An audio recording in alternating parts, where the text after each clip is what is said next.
Hello বন্ধুরা, আসসালামু আলাইকুম। কেমন আছেন সবাই? শামুস কিচেনে আরও একবার আপনাদের স্বাগত জানাই। তো আজকে নতুন একটা রেসিপি নিয়ে চলে আসলাম। আজকে আমি টক ঝাল মিষ্টি একটা তেঁতুলের আচার বানাবো আর সেটাই আপনাদের সাথে শেয়ার করব। আশা করছি আজকের এই টক ঝাল মিষ্টি আচারের রেসিপিটা আপনাদের ভালো লাগবে।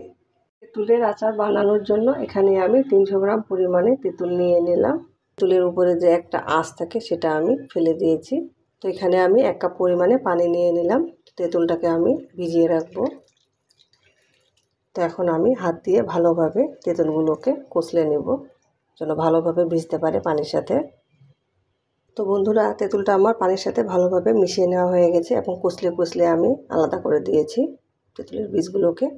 তো এইভাবেই আমি আধা ঘন্টা ভিজিয়ে রাখবো। তো ফিরে আসছি আধা ঘন্টা পরে।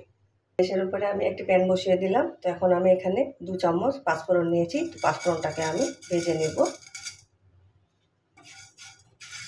পাঁচফোড়নটা আমার ভাজা হয়ে গেছে। যখনই সুন্দর একটা সুগন্ধ বেরোবে তখনই আমি গ্যাসের ফ্লেমটা অফ করে দেব আর এগুলো ঠান্ডা করে আমি গুঁড়ো করে নেব। ফিরে আসলাম আধা ঘন্টা পরে। আধা ঘন্টা পরে আমি আবারও আরেকবার ভাত দিয়ে ভালোভাবে মিশিয়ে নেব।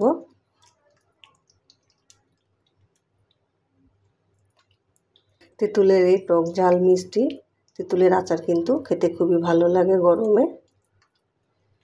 তো আপনারা একবার হলেও বানিয়ে খাবেন।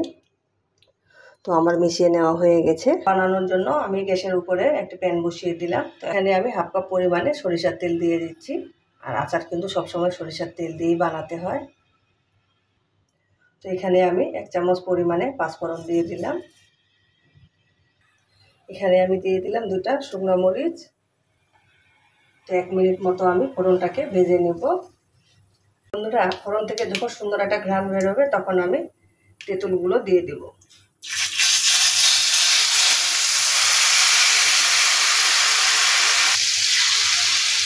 তেঁতুলটা দিয়ে আমি 2 মিনিট নাড়াচাড়া করে নেব। তেঁতুলের মধ্যে যে পানিটা দিয়েছি সেই পানিটা কিন্তু টেনে যাবে। তো এখানে আমি স্বাদ মতো লবণ দিয়ে দিলাম।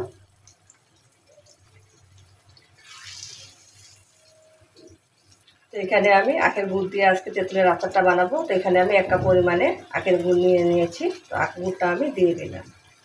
আপনারা চাইলে আচারটা চিনি দিয়েও বানাতে পারেন। তো এখন আমি ভালোভাবে আবারও মিশিয়ে নিব।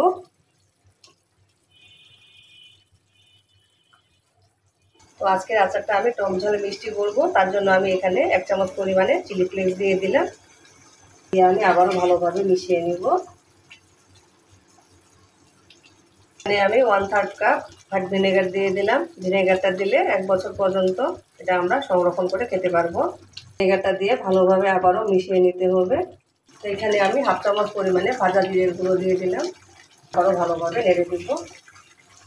তো বন্ধুরা, আচারটা কিন্তু অনেকটাই আমার টেনে আসছে। এই সময় আমি ভেজে রাখা পাঁচফোড়নের গুঁড়োটা দিয়ে দিব।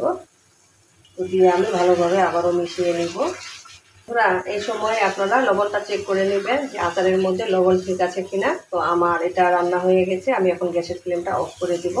আজকের এই টক ঝাল মিষ্টি তেঁতুলের আচারের রেসিপি কেমন হয়েছে অবশ্যই কমেন্ট করে জানাবেন। খুব অল্প সময়ে আমরা কিন্তু এরকম একটা দুর্দান্ত স্বাদের আচার বানিয়ে খেতে পারি। তো আমার মতো এরকম টক ঝাল মিষ্টি তেঁতুলের আচার কে কে পছন্দ করেন অবশ্যই কমেন্ট করে জানাবেন। আর একবার হলেও আপনারা বাসায় ট্রাই করবেন। আশা করছি আজকের এই টক ঝাল মিষ্টি তেঁতুলের আচার আপনাদের ভালো লাগবে। তো আমার রেসিপিগুলো যদি ভালো লেগে থাকে লাইক দিবেন, কমেন্ট করে জানাবেন কেমন হয়েছে। আপনাদের সুন্দর একটা কমেন্ট আমাকে উৎসাহ দেয়। এরকম মজার রেসিপি পেতে আমার চ্যানেলটিকে সাবস্ক্রাইব করে আমার পাশে থাকবেন। সবাই ভালো থাকবেন। আসসালামু আলাইকুম।